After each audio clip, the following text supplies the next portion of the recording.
Hey guys, welcome back to another video on my YouTube channel. So a couple of days back, I posted this intro animation on my YouTube channel and you guys busted me with so many comments and DMs asking me how I created this particular 3D glass ball animation. Well, your request has been accepted and in today's video, I'm going to show you how I created this 3D glass effect animation in After Effects in just a few steps. So without any further delay, let's get started.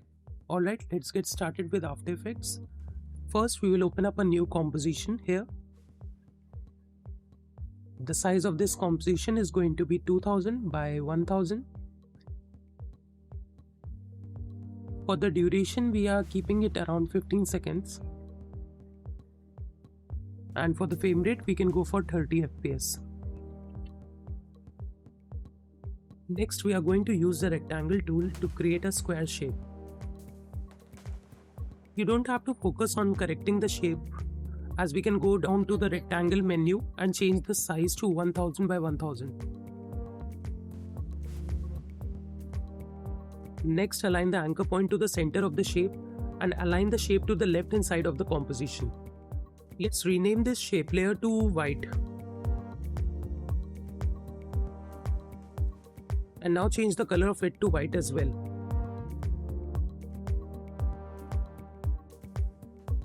Now by pressing Ctrl D, I will duplicate this layer and rename it as black. And also we will align this layer to the right hand side of the composition. Now obviously we'll change the color of this to black.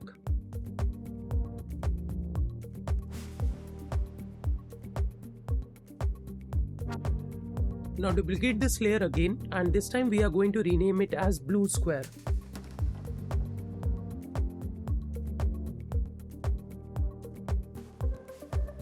Now with Alt key pressed, I will toggle along different fill types until I get linear gradient.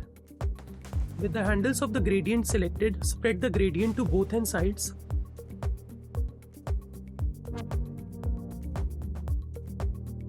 And now it's time to change the colors. Here you can easily change the color of the gradient as per your own choice or just copy my method.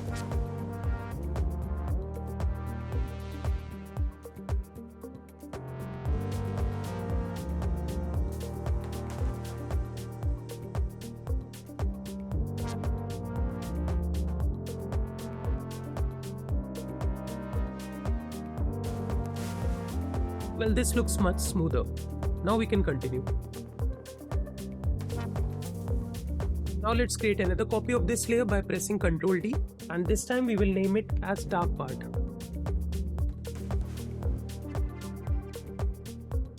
We will quickly align this to the left hand side of the screen. For the colors of this layer, I will go back to gradient fill, delete the center part and change the left hand's color to pure black and the right one to a slightly darker grey.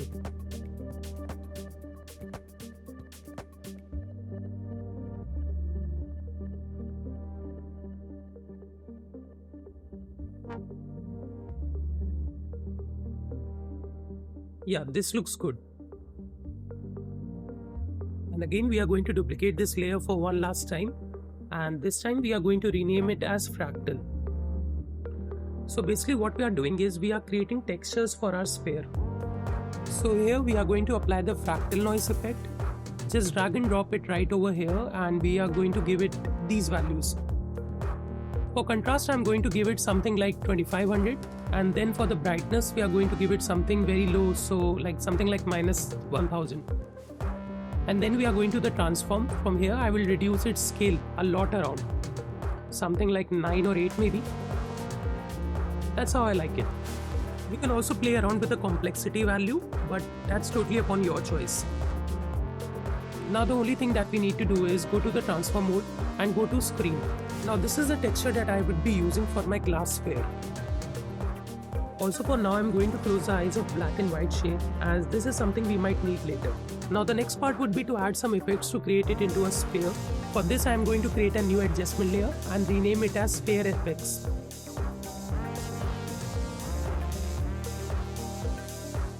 On this adjustment layer, let's apply the first effect, which is motion tile. So if we go in here and drag this number, we can actually see what this does. We can kind of rotate these layers. Let's reset it for now, and we are going to drag and drop the CC sphere effect next. Immediately here you will see a sphere, but it doesn't look much realistic. So we have to do the next step where we are going to make it something more interesting. First things first, I will change the light direction so that it comes from this direction. Next I will hop down to the shading part, and here we will reduce the value of ambient to somewhere around 50. And for the specular I am going to give it 100, and the roughness would be somewhere around 0.5 so that it opens a little bit. And the metal part would be definitely 0. Now coming back to the light intensity, I am going to reduce it to just 7. And we can close the sphere altogether. Next one, I am going to apply CC light sweep. This will create this kind of light sweep in here. So now let's go to the CC light sweep in here. Change the shape from sharp to smooth. Now for width it will be 100. And sweep in intensity I'm going to lower it to 4, just so the sweep is not visible in here and it looks like the light is only on the edge part. Then the edge intensity I'm going to give it a value of 30, and edge thickness I'm going to increase that to the maximum amount, something around 20 maybe. Now I'm going to select the center and make sure it's positioned at the center of the sphere. So every time I rotate the direction of this light, it kind of looks like the light is falling from wherever I want it to be. Now by pressing Ctrl D, I will duplicate this effect, and for this new light sweep, we are going to position that on the opposite side, and this one we are going to position it somewhere around here. So this looks quite good already, but let's make it even better. Now let's take this up a notch, and for that I'm going to apply the glow effect. Normally the glow would actually glow the parts that are shining. So in this case it's trying to glow this light, but I'm going to go to the first value, glow based on, and I'm going to change it to the alpha channel. And this way it's going to glow over the whole sphere since it's now using the transparency of the sphere. Now let's increase the glow radius whatever we like, basically so something around, let's say 16, and glow intensity let's just give it a 0.6. Now duplicate this effect by pressing Ctrl D, and now we can further increase the glow radius here. So we have kind of created a rim light, and with the glow radius we can control how sharp the rim light is. So something like this would work quite well. Next I'm going to go to light sweep, in particularly this one, and Ctrl D and duplicate it again. This time we will drag it to the very bottom and change the light color to black. Now before we proceed to the next part of the video, if you guys are really enjoying these videos and learning something new from them, make sure you press the like and subscribe button. It really helps me a lot. Let's continue. Next, change the light reception from add to composite. Next, increase the edge intensity and change the direction of the light so it kind of forms a shadow of the sphere. Now as the final step, we are going to call in simple choker effect, just like that, and give it a value of around 10. And like that we can cut the outer parts very simply. This looks actually nice. And now if we go to the first effect, the motion tile, from here we can go to the tile center, and here if we slide through this in here, we can see that we can rotate it horizontally just like that. And then if we open the CC sphere effect, just here go to the rotation, we can go to the Z rotation from here, and we can even rotate the other directions. Now let's animate this, for which I'm going to use the motion tile effect and place my first key over here.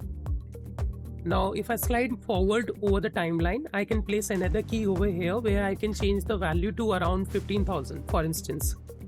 And now we can play our animation and see how it's happening. Looks good. But now it's time to create that opaque glass effect.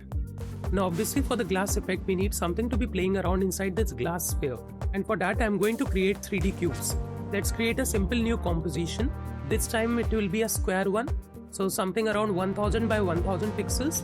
And we will rename it as 3D cubes.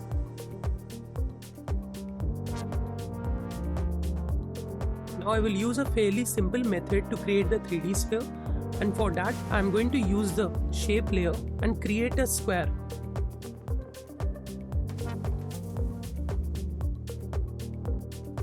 We will align it to the center of the composition and change the fill type to solid.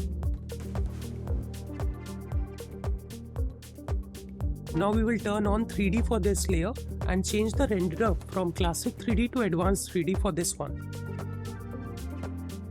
Press R on your keyboard to turn on the rotation. And now we will rotate this layer just like that. Let's open this layer, go to geometry options, and next we are going to change the bevel style to convex. Now we will change the size of this shape to 400, and similarly we will go down to the geometry options and change the extrusion depth to 400 as well. This will keep the size of the cube equal from all sides. And now if you go to the transform in here and go to the anchor point, I can tweak the Z position in here to just 200 so that it would be the middle of the cube, so I can easily rotate it from the center. Next step is to add new lights, and for that I am going to use a simple point light. I will turn down the intensity to the default 100%, and for the radius of the shadow it will be somewhere around 500. Now I like to position my light over here towards the right, so that it usually looks like it creates this nice effect where shapes fade into the black. Now I will switch over to the intensity of this light and I can increase it to however I like. So somewhere around 200 would work. Now let's open up some other options of this light, and for the radius I will decrease it down to 200 depending upon the light position, so this would be different for you as well. All you have to do is just make sure that the back part of the shape is completely black. Now I'm going to duplicate this point light one more time like this and position this on the other side like this. So we have this nice cube actually which has the back as black color. Now select this shape layer and rename it as cube. Next, open up all the rotation parameters, and all we have to do is animate the rotation along all the axes.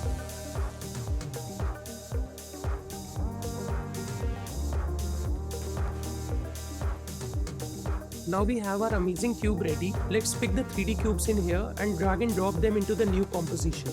Also, we are going to rename this composition as Inner 3D Cubes 1. Now that we are in a new composition, all you have to do is duplicate these layers to how many times you want. You can play around with the offset of these layers, scale it down a little and move them along.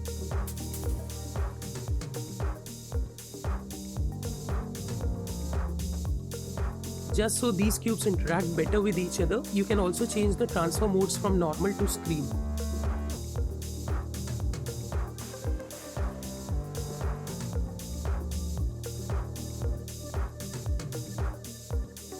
You can also use hue and saturation effect to change the colors of each and every cube to however you like.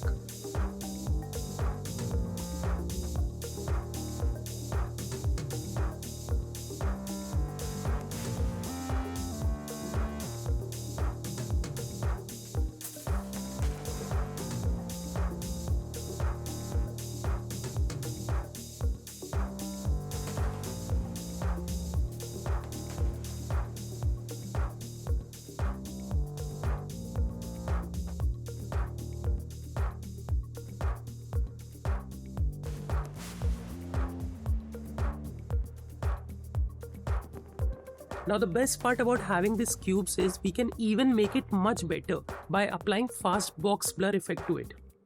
This will add that extra smoothness to it. And you can obviously copy the effect to other layers as well.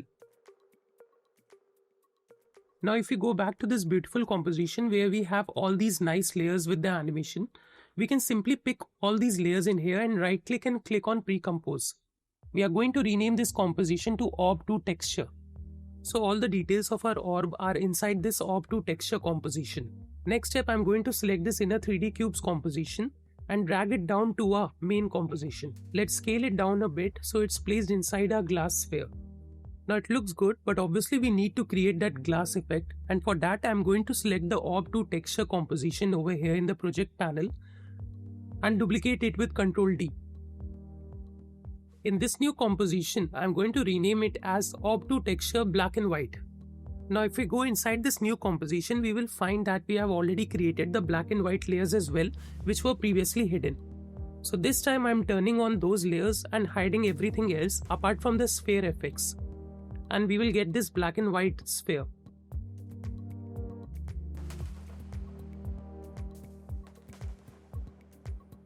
Next, in the sphere effects layer, I will hide all the effects except for CC sphere and motion tile. Now in CC sphere, I am simply going into the shading part and I am going to increase the ambient to 100 so that I have this like solid white and black color sphere.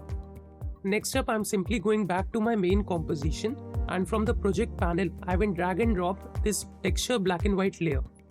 Now simply if I go to this second layer, which is inner 3D cubes, I will simply pick up this pick whip and track matte it to the first layer. Now here we can toggle from the alpha matte to luma matte and then invert it. And as we do it, you can easily see how these 3D cubes are looking like as if they are inside the glass sphere and only being visible along the white part of our sphere. One more thing I will do here is to change the transfer mode of the inner 3D cubes to screen. And we can also apply a little more fast blur over here just to make it a little better. Now here let's select the final composition and rename it to Final Orb. Next, select this Final Orb composition and drag and drop it into a new composition. Let's rename this new composition to Final Orb Animation. Next, in this comp, I'm going into composition settings and change it to 1920 by 1080p.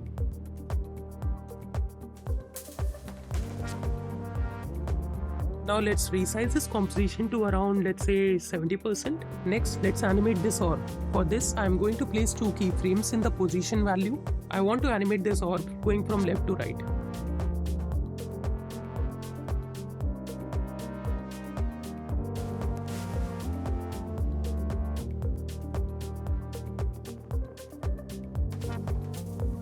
Next, select both the keyframes and press F9 for easy ease and adjust the graph editor accordingly.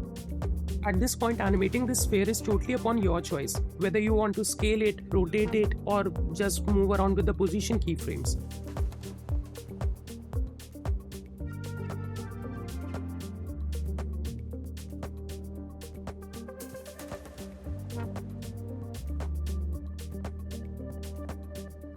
Now to level up this animation, I'm going to add a new background by creating a new composition over here. We will name this new composition as Animation with BG, and it's going to be again 1920 by 1080p. For the sake of this tutorial, I already have this animated background, but you can use any background that you like. Inside this new composition, I will drag my Final Orb Animation comp. Now we are almost done, but at some point you want to hide this black part of the sphere and want it to act like a glass, which should be transparent, but at the same time it should also displace the background layer. So let's see how we can do that. Let's select the Final Orb Animation composition and duplicate it in the project panel. The new composition will be named as Final Orb Animation Black and White. Now inside this black and white composition, I want this Final Orb to be in black and white color, but I don't want to lose the animation that I have already done here. So to do that, what I'm going to do is select the Final Orb composition and the Orb to Texture black and white composition, and by pressing Alt on the keyboard, I will simply drag and drop the Orb to Texture black and white over this composition. And it's done. Perfect. So now I have this black and white animation. So let's go back now to the glass scene in here, and now I can drag and drop that orb animation black and white right over here. So now with this orb animation here, I can simply go over to the track matte in here and position it right over that black and white composition. As we have done before, we are going to switch to luma matte and then invert it. Next, select the Final Orb Animation layer and duplicate it again and keep the duplicate over on the top part. For this one, I will remove all the track mattes and change the transfer mode to screen.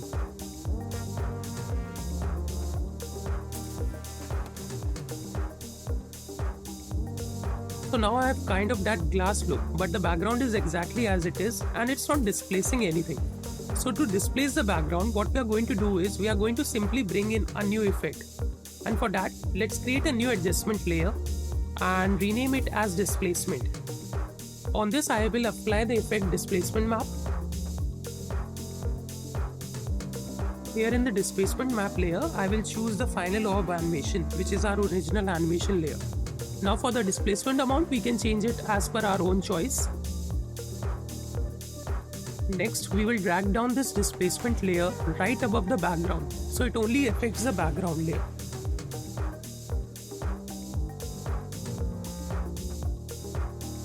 Now to illustrate this a little better and to show you how this is working, let me take a new text layer and type some random text over it.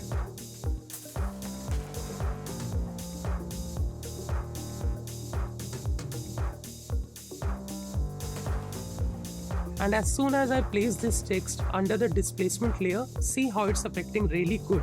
See how cool this really looks and how it is displacing the text as a real glass.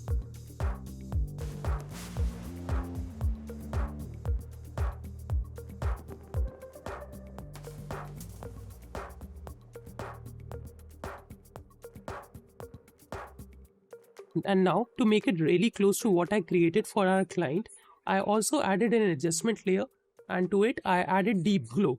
Now I also adjusted the threshold value here because I wanted it to affect only the certain part of the background.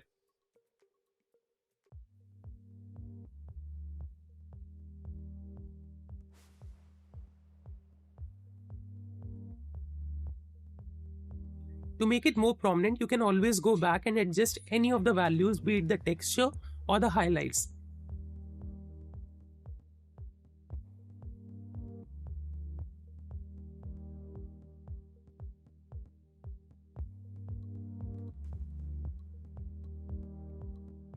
Well guys, this brings us to the end of the video. I hope you learned something new from this and really enjoyed this video. And if you did, please make sure you press the like and subscribe button. It really helps me out in creating more such videos for you. And also make sure you share it with your designer friends as well. The more reach I get, the more it motivates me to create more such videos for you. Thank you. See you in the next video.